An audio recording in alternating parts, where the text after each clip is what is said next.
اربونو ډالر پی ای ای چې دا هغه په 8 ارب روپۍ خرڅ کړله. دا اوس تاوان دی او که ګټه ده. اگر چې په پیپلز پارټۍ کې اوس نه یم ځکه چې دا هغه پیپلز پارټي نه ده چې کوم د 67-68 په تحریک په نتیجه کې په وجود کې راغلی وه. د دولت د جمع کولو هم صرف دغه 2 طریقې دي: دوکا او ډاکا. تاسو چې کوم د پارټۍ خلاف یې د هغې پارټۍ تاسو ناظم الله پاتې شوي؟ زه د هغې پارټۍ ناظم پاتې شوی یم، خو پارټۍ زما انتخاب نه دی کړی. د پارټۍ لیډرشپ د هغې دور چې کوم و، محمد علي شاه باچا چې نن صوبایي صدر دی، هغه زما مخالفت کړی. نو زه پیپلز پارټۍ ناظم کړی نه یم. زه د ملګرو په بنیاد سره په اقتدار کې راغلم. په دغې بندربان کې چې کوم حصهداري ده په هغې باندې جګړه ده. پی ټي آی، پیپلز پارټي، مسلم لیگ دا ټول چې دي دا پرایویټایزیشن پالیسی چې دا هغه فیور کوي، د دې مخالفت نه کوي.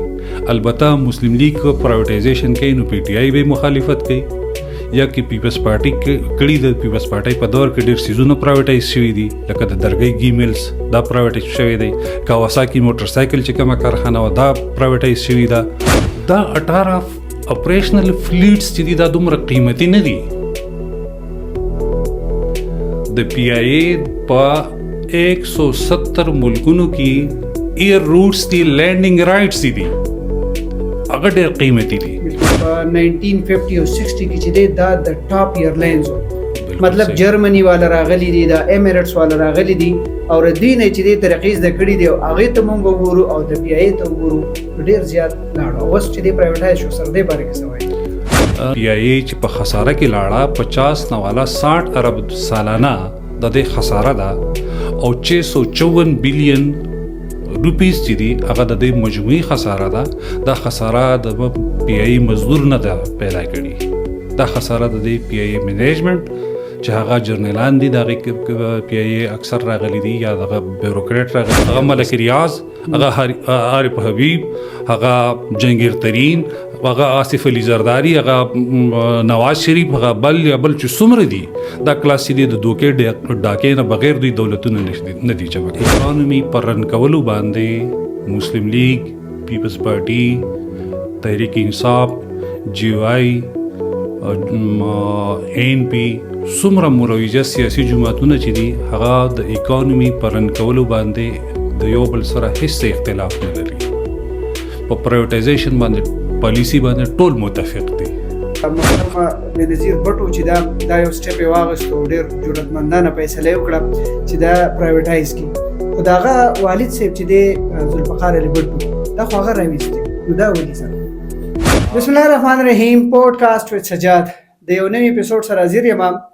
زما سره سټوډیو کې ډېر قابل، ډېر محترم، ډېر عزتمن زما سره موجود دی.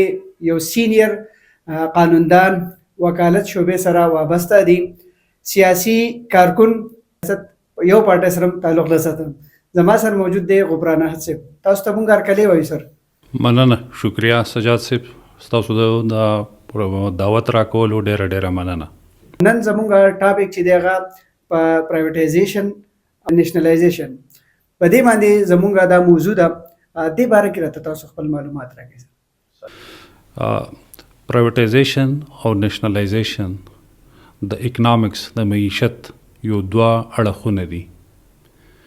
یو د ریاست چې کوم اکنامک پالیسیز دي، نو هغه اکنامک پالیسیز په نتیجه کې دا 2 اړخونه دي. نیشنلایزیشن چې دی هغه د سرکار ملکیت دي، د پبلک پراپرټي، او پرایویټایزیشن چې دی هغه د ملک ته سرمایدارو جاگیردارو په مفاد کې. د 1984 نه مخکې پرایویټایزیشن نو، دې ته وایي ریګولیشن، ډي ریګولیشن. دا ډي ریګولیشن په 1984 کې ریګن او تیچر چې کله په اقتدار کې رالل، نو هغه یو اکنامک پالیسیز دغه کړل، وضع کړل چې د ریاست دا ادارې نشي چلولی، پکار ده چې دا ډي ریګولیټ شي، او د دې ډي ریګولیشن دغه چې دي اثرات بیا په ټوله دنیا کې هغه پالیسی لاګو شوې.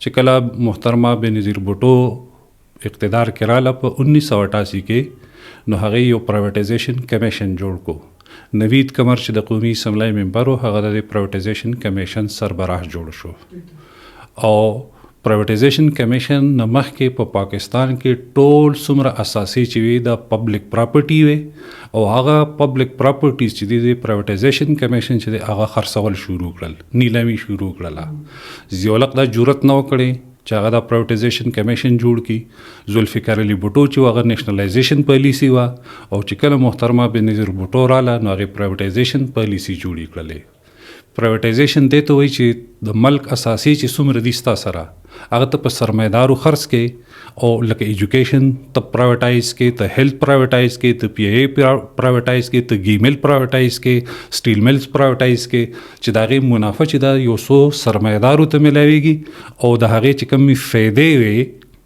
پبلک ته هغه پیدې ونه رسي هغه څو سرمایدارو ته وي نو دا پرایویټایزیشن او نیشنلایزیشن هم دې ته وایي سر تاسو خبره وکړه چې د محترمه بېنظیر بټو چې دا یو سټپ یې واغېستو ډېر جرأتمندانه فیصله یې وکړه چې دا پرایویټایز کړي خو د هغه والد صاحب چې دی ذوالفقار علي بټو دا خو هغه راویستي نو دا ولې سر ذوالفقار علي بټو په دور کې د دنیا حالات بدلو او د محترمه بېنظیر بټو په دور کې حالات بدلو عالمي معاشي سیاسي صورتحال بدلو ذوالفقار علي بوټو په دور کې سوویت یونین او د سوویت یونین پالیسیز چې هغه نیشنلایزیشن او پبلک پراپرټي او چې کله سوویت یونین خاتمه وشوله د هغې نه بعد لکه نو بیا د پرایویټایزیشن یا دغه دې ته په انګریزۍ کې لکه نن سبا چې وایي مارکیټ اکانومي د 1984 نه مارکیټ اکانومي شروع شوله د مارکیټ اکانومي ته په اصلي جمله چې دې ته کوم ویلی شي دې ته وایي ولچر اکانومي ولچر وایي ګید ته ټپوسانو ته دا د ټپوسانو پالیسي ده چې هغه د خلکو غوښې هډوکي د ټول خوړل غواړي هغه سرمایدار په ټولو دنیا کې چې څومره دي که هغه په پاکستان کې دي او که هغه دا د هغوی په بهتر مفادو کې پرایویټایزیشن پالیسي چې دا یا مارکیټ اکانومي چې دا یا دا ولچر اکانومي چې دا یا ګیګا اکانومي چې دا د هغوی په مفاد کې ده لکه پاکستان کې مختلف پارټیز دي او د هر یو پارټي چې دا خپل مینیفیسټو ده نو د پرایویټایزیشن او نیشنلایزیشن په دې کې د پارټیز سجاد سو پورې چې د سیاسي جماعتونو تعلق دی نو په پرایویټایزیشن باندې یا د اکانومي پر رن کولو باندې مسلم لیگ پیپلز پارټي تحریک انصاف جی آی این پی څومره مرویجه سیاسي جماعتونه چې دي هغه د اکانومي پر رن کولو باندې د یو بل سره هیڅ اختلاف نه لري په پرایویټایزیشن باندې پالیسی باندې ټول متفق دي البته په دغه بندربان کې چې کم حصداري ده په هغې باندې جګړه ده پی ټی آی پیپلز پارټي مسلم لیگ دا ټول چې دي دا پرایویټایزیشن پالیسی چې ده هغه فیور کوي د دې مخالفت نه کوي البته مسلم لیگ پرایویټایزیشن کوي نو پی ټی آی به مخالفت کوي یا کې پیپلز پارټي کړي د پیپلز پارټي په دور کې ډېر څیزونه پرایویټایز شوي دي لکه د درګۍ ګي میلز دا پرایویټایز شوی دی کاواساکي موټر سایکل چې کومه کارخانه وه دا پرایویټایز شوي ده نو دا ادارې چې دي دا ټولو خلکو په د 88 نه بعد چې څومره پرایویټایزیشن شوی دی ټول په دې باندې متفق دي که هغه جمهوریت او هغه که امریت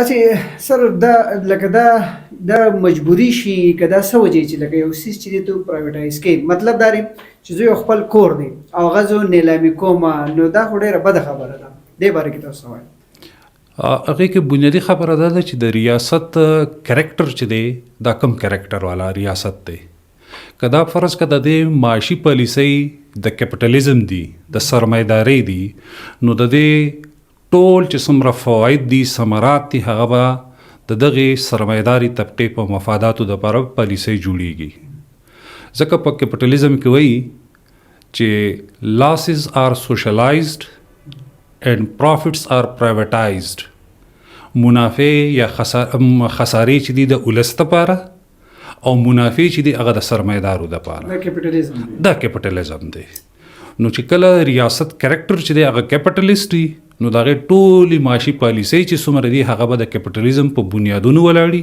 او د هغې مفادات چې دي هغه به دغه مخصوص اقلیتي طبقې ته چې هغه به 1500 زره یا 2000 په 25 کروڑ کې خلک د هغوی دپاره به دا پالیسۍ جوړېږي.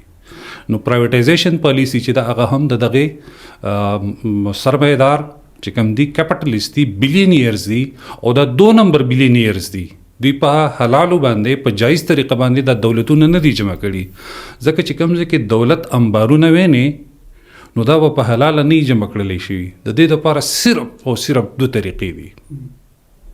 دولت یې په مهنت باندې جوړیږي مزدور چې کوم مهنت کوي هغه دولت جوړی او یا سرمایداری پسې جوړی په دوکا او یا په ډاکا چې کوم ځای کې سرمایدار دی نو هغه به د دوکې او د ډاکې نه بل څه لکه مهنت په هغه نه کړي هغه به دوکه او ډاکه کړي او دولت انبارونه به جمع کړي هغه ملک ریاض هغه عارف حبیب هغه جنگیر ترین هغه آصف علی زرداری هغه نواز شریف هغه بل یا بل چې څومره دي دا کلاس دي د دوکې ډاکې نه بغیر دوی دولتونه نه دي جمع کړي. داسې څوک به کې سر چې هغه بغیر د دوکې او بغیر څه دغه مخکې راغلی وي ستاسو په نظر کې څوک شته؟ زما خیال دی چې پاکستان کې نه چې په ټوله دنیا کې نشته ځکه چې د دولت د جمع کولو هم صرف دغه 2 طریقې دي دوکا او ډاکا. صحیح ده سر. اصل سر ستاسو لکه خپل پوینټ اف ویو د پرایویټایزیشن په باره کې څه دی تاسو سره خپل هم شریک کړئ؟ زما خپل لکه چې کوم زه د پیپلز پارټۍ کارکون پاتې شوی ما 70s کې چې د هغې کوم ډاکومنټ بنیادي منشور چې دی نو هغې کې دا لیکي چې د پاکستان پیپلز پارټۍ حتمی د جوړېدو حتمی مقصد چې دی هغه د یو غیر طبقاتي معاشرې تشکیل دی چې په دې دور کې د سوشلیزم نه بغیر ممکن نه دی. زه د دغې فکر خاوند یم نن هم اگر چې په پیپلز پارټۍ کې اوس نه یم ځکه چې د هغه پیپلز پارټي نه ده چې کوم د 67-68 په تحریک په نتیجه کې په وجود کې راغلی وه. نو زه د دې فکر خاوند یم چې را د سوشلیست اکانومي پکار ده ځکه چې د سوشلیست اکانومي مد نظر چې دی هغه منافع نه هغه ویلفیري معیشت چې جوړیږي معیشت چې رن کیږي نو د هغې نظر چې دی هغه ویلفیري او په کیپټالیزم کې یا په مارکیټ اکانومي کې یا په ګیګ اکانومي کې یا په ولچر اکانومي کې منافع د هغې محوري د هغې بنیادي. نو زه د پرایویټایزیشن خلاف او د سوشلایزیشن یا د پبلک سیکټر چې دی د هغې حامی یم. تاسو چې کوم د پارټۍ خلاف یې د هغې پارټۍ تاسو ناظم الله پاتې شوي؟ زه د هغې پارټۍ ناظم پاتې شوی یم خو پارټۍ زما انتخاب نه دی کړی. د پارټۍ لیډرشپ د هغې دور چې کوم و محمد علي شاه باچا چې نن صوبایي صدر دی هغه زما مخالفت کړی نو زه پیپلز پارټۍ ناظم کړی نه یم. زه د ملګرو په بنیاد سره په اقتدار کې راغلی وم. په خپل طاقت راغلی؟ ملګرو په طاقت سره. ملګرو په طاقت سره. ټیک ده جی. نن سبا یو غټه ایشو ده او مطلب دا چې ټرینډینګ دی هغه د پی آی چې دی پاکستان انټرنیشنل ایرلاین. صحیح. دا چې زه څونه د هیسټري وګورم نو په 1950 او 60 کې چې دی دا د ټاپ ایرلاینز وو. مطلب جرمني والا راغلي دي د ایمریټس والا راغلي دي او دوی نه چې دې طریقې زده کړي دي او هغې ته مونږ وګورو او د پی آی ته وګورو نو ډېر زیات لاړو. اوس چې دې پرایویټایز شو سر دې باره کې څه وایي؟ سنګاپور ایرلاین، ایمریټس ایرلاین، قطر ایرلاینز، مختلف ایرلاینز چې څومره دي هغه د پی آی والا ټریننګ ورکړی دی هغه یې ودرولي دي. دا لکه باکمال لوگ لاجواب سروس یو دغه و موټو وا دا منافع بخش اداره وه. دا په خساره کې ولې لاړه؟ دا د پی آی د مزدورانو د وجې نه په خساره کې لاړه که دا د هغې د منیجمنټ ته عیاشو د وجې نه په خساره کې لاړه؟ بالکل جی. دا بنیادی طور پی آی چې په خساره کې لاړه 50 نه والا 60 ارب سالانه د دې خساره ده او 654 بلین روپیز چې دي هغه د دې مجموعي خساره ده. دا خساره د پی آی مزدور نه ده پیدا کړي. دا خساره د دې پی آی منیجمنٹ چې هغه جرنیلان دي د هغې پی آی اکثر راغلي دي یا دغه بیوروکریټ راغلي دي یا دغه سرمایدارو طبقو د مفاداتو دپاره چې کوم کاسلې خلک و هغه راغلي دي او د هغې چیرمنان شوي دي د پی آی چیرمن شوي دي سیول ایویشن چیرمن شوي دي او هغوی دا خساره دې حد ته راورسوله. که راځو د پی آی دا کومه ریسنټ چې کوم پرایویټایزیشن عمل شو او عارف حبیب کنسورشیم چې دا په $135 بلین باندې 75% شیرز واغستل. بالکل جی 75 چې دا 100 شیر شي د دې قیمت شو 180 ارب روپۍ. دا غي 75 راځي 135 بلین روپیز. سیکنڈ بیڈر چې و هغه لکی سیمنٹ والو او هغه 134 بلین آفر وکړو. نیلامی چې دا هغه عارف حبیب کنسورشیم چې دی هغه وګټله او په دې باندې د ریاست واګدار چې دی مبارکبادای ورکړي چې یو کامیاب دغه مو شو د خسارې نه خلاص شو. ٹھیک ده په دې بیټ کې 34-35 فلیټس ته د جازونو بوئنګ 34 دی جی 34 او 18 پکې دي اپریشنل فنکشنل دی بالکل اپریشنل. په مارکیټ کې نن که تاسو ګوګل سرچ کړئ چې د یو بوئنګ تیارې قیمت څه دی. ما چې کله سرچ کو په کوم ورځ دا بولی کېدله نو د یو بوئنګ تیارې 777 قیمت چې دی په عالمي منډه کې 123 بلین روپیز دی. 123 د یو او 18 اپریشنل د هغې قیمت 135 بلین. ٹھیک ده. اوس فرض کړه هغوی د محمد علي چې کوم دا ایڈوایزر دی د پرایویټایزیشن کمیشن هغوی چې دا جازونه چې دي 10 سال پرانه دي، بعضې پکې 15 کاله زاړه دي، بعضې پکې 3 کاله زاړه دي. که مونږ دا ایوریج حساب کو چې دا 10 ساله پرانه دي او د دې قیمت مونږه مقرر کو 50 ارب روپۍ د یو تیارې، دا 18 چې کوم دي د 34 خبره نه کوم چې 50 ارب روپۍ شي او 18 جازونه شي نو د دې قیمت راغی 900 بلین. د 900 بلین چې صرف جازونه دي د هغې قیمت 135 بلین روپۍ لګي د 75% شیر. ٹھیک ده. دویم دا 18 اپریشنل فلیټس چې دي دا دومره قیمتي نه دي.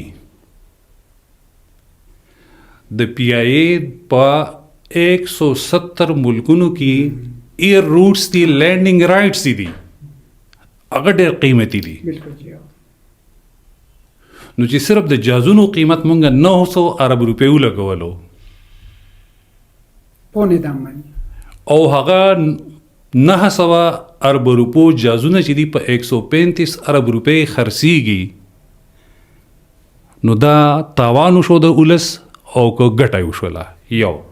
دویم په دې 135 بلین روپیز چې دي 92.5 چې دي دا به د پی آئی اے په ریسټرکچرینګ او په انفراسټرکچر باندې به لګي او 7.5% چې دي د هغې به ټرایري ته ځي. نو په 135 بلین روپیز کې 125 ارب روپۍ به واپس عارف حبیب کنسورشیم ته واپس لاړ شي چې ته په پی آئی اے بحالي پې وکړه او 10 ارب روپۍ چې دي هغه به ټرایري ته لاړ شي. په 10 ارب روپو کې 2 ارب روپۍ چې کم کنسلټنټ انټرنیشنل مقرر کړی شوی دی 2 ارب روپۍ به هغه ته لاړې شي. یعنې مونږه د اربونو ډالر پی آئی اے چې دا هغه په 8 ارب روپۍ خرڅه کړله. دا اوس تاوان دی او که ګټه ده.